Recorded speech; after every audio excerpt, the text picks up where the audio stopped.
Harvick already won everything a driver dreams about.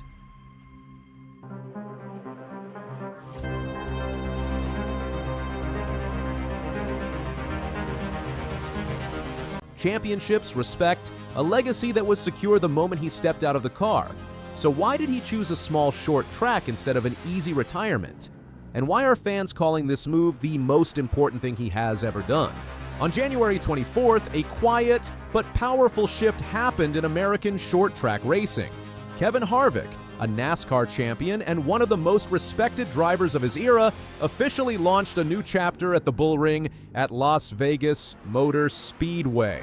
He took over promotion of the track, not as a figurehead, not as a ceremonial owner, but as someone ready to put in real work to save grassroots racing. This was not a flashy press release moment. It was something deeper, a veteran of the sport stepping back into the places where racing actually begins. For years, grassroots racing has been quietly hurting. Local tracks across the country have closed their gates for good. Weekly racing series struggle to fill fields. Costs keep rising while opportunities shrink. Young drivers with talent often never make it past their hometown tracks. Fans who once packed the grandstands now stay home, watching racing on screens instead of feeling it shake the bleachers beneath their feet. Everyone sees the problem. Very few do anything about it. Kevin Harvick did. To understand why this matters, you have to understand where Harvick came from. He did not grow up as a polished prospect handed opportunity after opportunity. He came through the grind of short track racing. He learned how to race by battling door to door on small ovals where mistakes are punished instantly and respect is earned the hard way. Those tracks shaped him long before NASCAR ever did. That connection never left him. When Harvick retired from full-time NASCAR competition, he could have taken the easy path. Television, sponsorship appearances, corporate roles, a comfortable distance from the noise and chaos of racing life. Instead, he chose something far more demanding. He chose responsibility. The Bullring sits right next to Las Vegas Motor Speedway, one of the most modern and high-profile racing facilities in the world.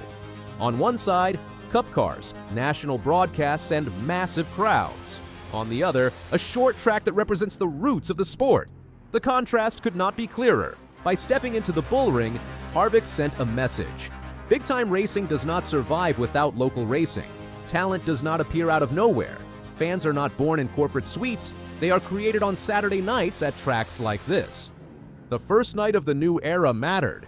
January 24th was not just an opening date, it was a statement, a promise that this track was not being left behind. Drivers showed up with renewed excitement. Fans felt something change. There was a sense that someone important finally had their back.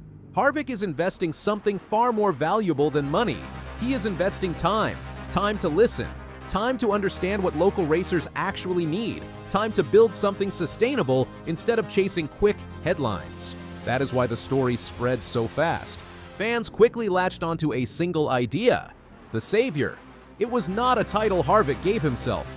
It was one given by people who love short-track racing and are tired of watching it fade away. To them, seeing a champion step back into the grassroots level feels like hope. It feels like validation that these tracks still matter. This is not about fixing everything overnight. Harvick knows that. Grassroots racing problems took decades to form.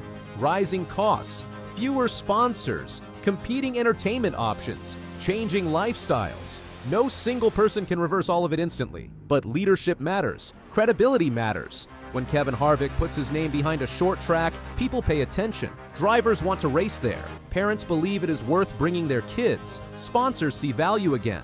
Media outlets care. Momentum builds. That is how scenes are revived. The Bullring can become a blueprint, a model for what happens when experienced racers do not walk away from the sport, but instead reinvest in its foundation.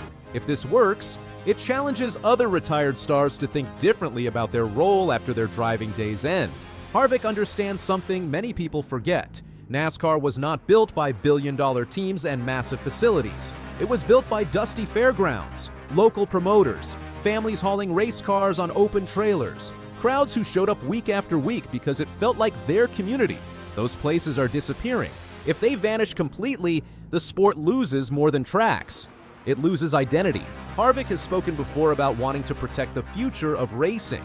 This move makes those words real. It is not symbolic, it is operational. It requires patience, problem solving, and long-term thinking. It requires being present when things go wrong, not just when things look good. Short track racing is not glamorous.